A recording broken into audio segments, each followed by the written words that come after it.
इस अफवाहें इस बात की है कि किसान की जमीन पर वो लोन ले लेगा और उसके बाद में कुर्की हो जाएगी।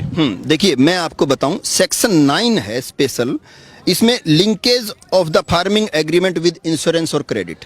ये क्या कहता है कि जो फार्मिंग एग्रीमेंट होगा, जो समझौता होगा, उसका लिंक कर दिया जाएगा इंश्योरेंस के साथ, नंबर 1। नंबर 2, क्रेडिट के साथ। इसका मतलब उस समझौते के आधार पे कंपनी जो है लोन लेगी, उस जमीन को गिरवी रखेगी और उसके आधार पे लोन लेगी। ये जो सरकार कह रही है कि जमीन नहीं जाएगी, जमीन नहीं जाएगी, ये सेक्शन 9 है स्पेसिफिकली, जिसमें लिखा गया है कि क्रेडिट ले सकते हैं, इंश्योरेंस होगा तो क्रेडिट ले सकते हैं। इसका मतलब यह है कि अल्टीमेटली वो जमीन जाएगी। और इसके अलावा भी बहुत से ऐसे प्रोविजन है। एक आपको मैं कंस्ट्रक्शन का एक कोई मामला था कि जब कॉन्ट्रैक्ट पे कोई जमीन ले ली गई है तो उस पर कंस्ट्रक्शन वो करेगा। उसमें एक चीज और ये लिखी गई है कि अगर आपने एक एग्रीमेंट कर लिया और अगर कंपनी को जरूरत है कि कोई गोदाम बनाना है 2 एकड़ में, तो वो उसके ऊपर गोदाम बना सकती है। हाँ, एक कंडीशन भी लगाई है कि जब ये समझौता खत्म होगा तब वो हटाना पड़ेगा। अब हटाने का क्या मतलब है? हटा तो वो देंगे, परंतु उससे जो जमीन की उपजाऊ शक्ति जो खत्म होगी उसका क्या होगा, इसके बारे में कहीं कुछ लिखा हुआ नहीं है।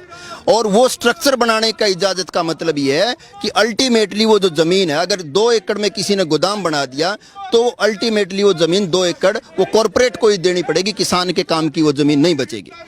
और इसके अलावा एक चीज और मैं अगर आपको बताऊं कि ये जो एग्रीमेंट जो होगा, फार्मिंग एग्रीमेंट जो एक्ट है, इसमें एक चीज जो बीमारी है सबसे बड़ी जो है, उसमें लिखा है कि किसी भी तरीके का स्टेट का एक्ट, कोई भी राज्य, अगर राजस्थान चाहे कि मैं अपना अलग कानून बना दूं, जैसे कि पंजाब ने कहा था कि हम नहीं मानेंगे, पंजाब कह रहा है कि हम बना देंगे, हरियाणा बनाना चाहे, कोई भी स्टेट अपना अलग से कानून नहीं बना सकता। इसमें स्पेसिफिकली लिखा हुआ है। अगर आप कहो तो मैं आपको बताना चाहता हूं कि स्पेशल ये लिखा है कि स्टेट का एक्ट इसके ऊपर एप्लीकेबल नहीं होगा, कि राज्य के जो भी निर्धारण है वो इसके ऊपर सेक्शन 7 है, exemption with respect to the farming produce, तो कि कोई भी स्टेट अपना अलग कानून नहीं बना सकता। और इसके साथ साथ एसेंशियल कमोडिटी एक्ट इसके ऊपर लागू नहीं होगा, कितना भी चाहे जमाखोरी इस मामले में कर सकती।